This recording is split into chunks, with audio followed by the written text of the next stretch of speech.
Esses dominadores globais, eles, ao longo do tempo, eles controlaram áreas estratégicas e essenciais da vida, como, por exemplo, o controle dos remédios da indústria farmacêutica, a distribuição na verdade, a impressão de dinheiro, a distribuição de alimentos, enfim, tudo, energia. Se você controla energia, alimentos, dinheiro, né, e saúde, você controla basicamente o ser humano. Professor, o que está acontecendo no Brasil não está somente acontecendo no Brasil, está acontecendo no mundo inteiro.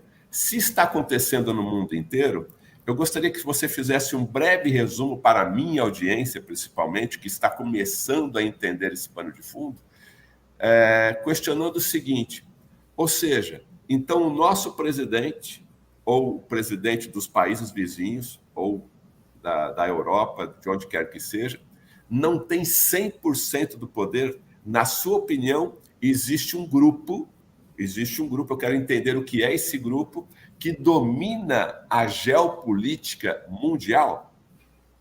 Exatamente isso, Betete. Boa noite a você, boa noite a todos que nos ouvem e veem.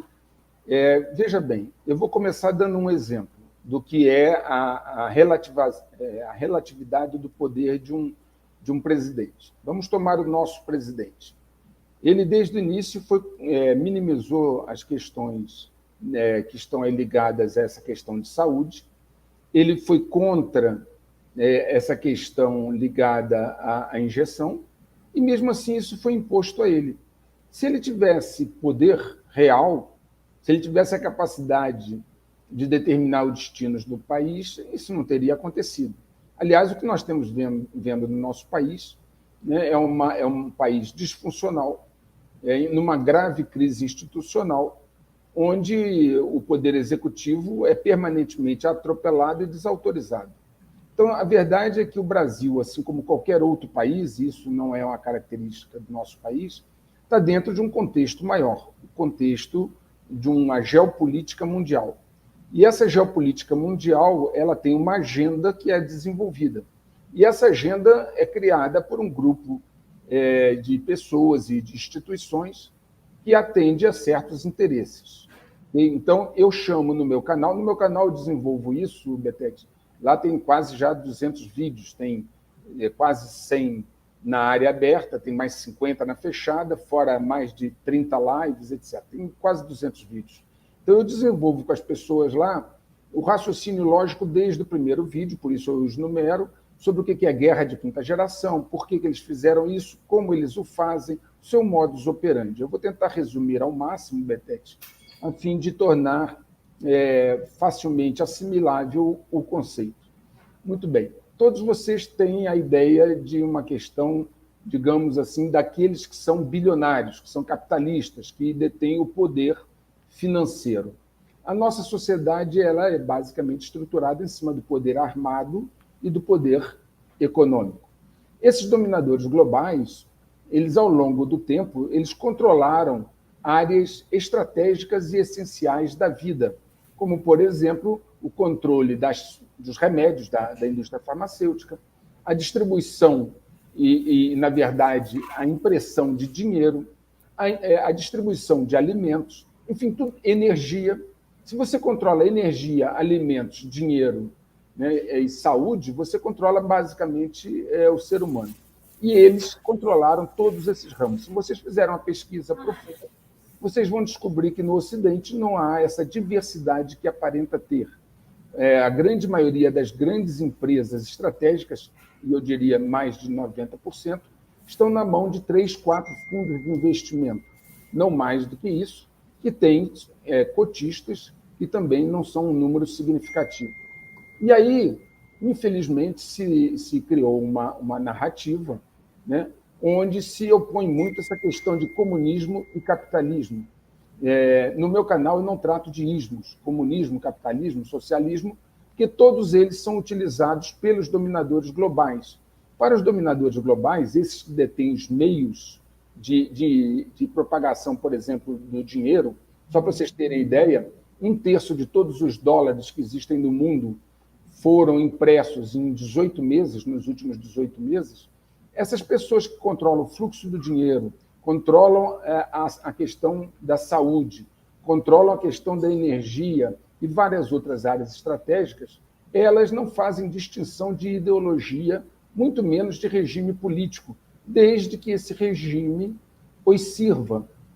Tá certo? Então, eu não trato de ismos no meu canal, porque capitalismo, comunismo, socialismo tem pouca influência na determinação dessa agenda dos dominadores globais. Eu vou dar um exemplo para que isso fique bem claro para você que nos ouve e vê. A China, na década de 70, Betete, o PIB da China era 75% do PIB brasileiro. Ok? Então, a China, em termos econômicos, era muito menor que o Brasil. Okay? Muito bem. Quando o Mao Tse-tung, que era muito idealista, muito ligado às questões ideológicas, quando ele sai, entra, então, Deng Xiaoping. Deng Xiaoping já tinha sido perseguido, inclusive, por Mao. Ele trabalhou na França, na indústria francesa de automóveis, depois morou em Moscou. Ele conhecia os dois lados. Quando Deng Xiaoping assume a China, no final da década de 70, 78, 79, ele tinha uma visão totalmente oposta de Mao, por isso que ele foi perseguido. Ele era um cara pragmático. Pragmatismo significa o seguinte: o foco é no resultado. Okay? E ele, então, procura os seus dois maiores inimigos. O Japão, que durante a Segunda Guerra Mundial tinha invadido a China, vocês conhecem essa história provavelmente, e os Estados Unidos. E faz uma aliança com os dois, Estados Unidos e Japão, a fim de trazer tecnologia, know-how e capital para a China. Okay? Então, ele dizia, inclusive, tem uma frase dele famosa, que diz o seguinte: não importa a cor do gato, se ele é preto ou branco, desde que ele casse o rato. Okay? Nós, latinos, temos dificuldade com essas coisas, porque nós somos muito emotivos, mas eles são mais frios, pragmáticos, calculistas. O resultado é que os dominadores globais perceberam uma grande oportunidade de criar uma situação onde eles poderiam criar controle aliado à prosperidade, e começou-se, então, o projeto China, pelos dominadores globais, que são exatamente as pessoas que detêm o dinheiro, que vocês chamam de capitalistas, ou que vocês chamam metacapitalistas, cada um chama de um nome. Essas pessoas despejaram na China, nas 4 décadas seguintes, 80, 90, 2010 e 2020, despejaram lá dinheiro, todas as fábricas lá vieram do Ocidente, despejaram know-how e despejaram tecnologia. Dominadores globais, em tese, como vocês imaginam, capitalistas, alavancando um país comunista. Ora, muitos diziam assim: não, eles foram para lá porque a mão de obra era barata, porque os lucros eram grandes.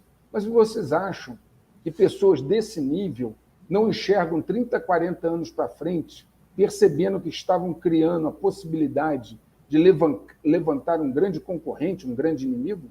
Claro. Deixa eu dizer uma coisa a vocês. Nós, na área de inteligência, estratégia, geopolítica e inteligência, nós trabalhamos com projeções de cenário. E você capta uma grande quantidade de dados, trata esses dados dentro de uma técnica de análise de dados, gera informações e, com essas informações, você traça cenários prospectivos. Não para 1, 2, 3 anos, até 50 anos para frente. Okay? Naquela época, já se tinha cenários para esse momento que nós estamos vivendo. Se vocês procurarem na internet com calma, vocês vão ver relatório da CIA, relatório da DIA, várias informações que mostram que naquele tempo, há muito tempo atrás já se percebia o problema que ia ter hoje. Aliás, vocês têm em Hollywood a questão dos cenários preditivos.